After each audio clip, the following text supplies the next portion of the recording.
Hello mga kabitang! Ayan, prito po ako ng isda. Fix ko lang po yung gulay ko, yung mga kabidang ko. Ayan, may sibuyas, bawang. Gulay po yan, binili ko ng palengke.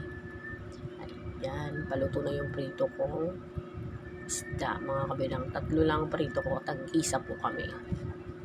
Ayan, nilagyan ko po yung gulay ko ng matay balunan, dinagdagan ko. Ito, mga kabidang. Sunod ko na po yan. Ayan mga kabidang. Nilagay ko na po yung kawali. Nilagyan ko na ng mantika mga kabidang. Luto-luto po yan mga kabidang. Panghapunan namin. Kasi wala po kaming ulam mga kabidang.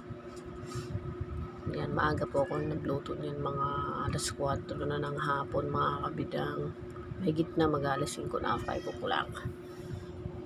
Yan. Nilagyan ko na din ng sibuyas, sibuyas, bali pala ako kabidang, mga bawang pala, bawang. Ayan mga kabidang. First time ko po mag-voice over mga kabidang, hirap na hirap pa po ako mag-voice over. Pasensya na po sa mga boses ko mga kabidang ko. Yan, halo-halo ko na po yung mga lamas yan guys. Lamas, Bisaya yan mga kabidang.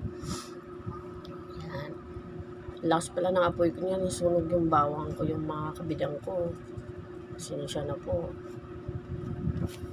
Diyan, nilagyan ko din ng atay balunan mga kabidang. Hirap po ako mag-video dyan mga kabidang. Tinulungan po ako ni Samara ko. Ang aking anak na maldita. Yan mga kabidang.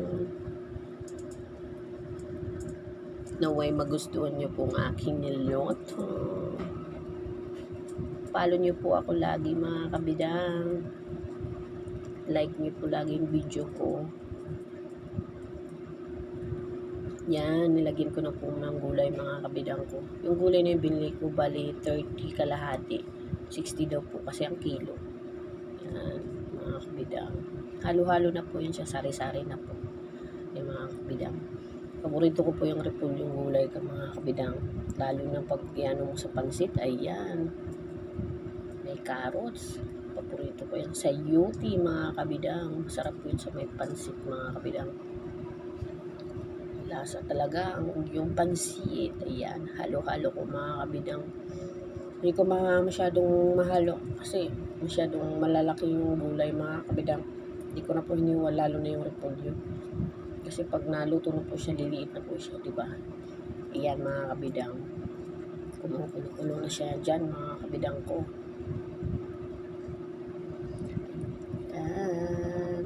Maya kakain na kami ng maaga ni Samsam ko para makapasok na kami ulit.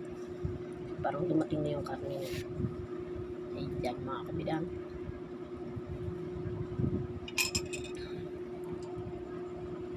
Kasi mag-work na ako mga kabidang para sa future. Halo-halo. Ang dami ko pong sahog dyan mga kabidang. Nilagyan ko pa ng isda. Hinihimay-himay ko yung tira namin ni Sam kanina tanghali. Nalo ko pa dyan para di masayang. Makain pa rin. Tipid tayo mga kabidang. Mahirap ang buhay ngayon. Thank you for watching. Bye-bye.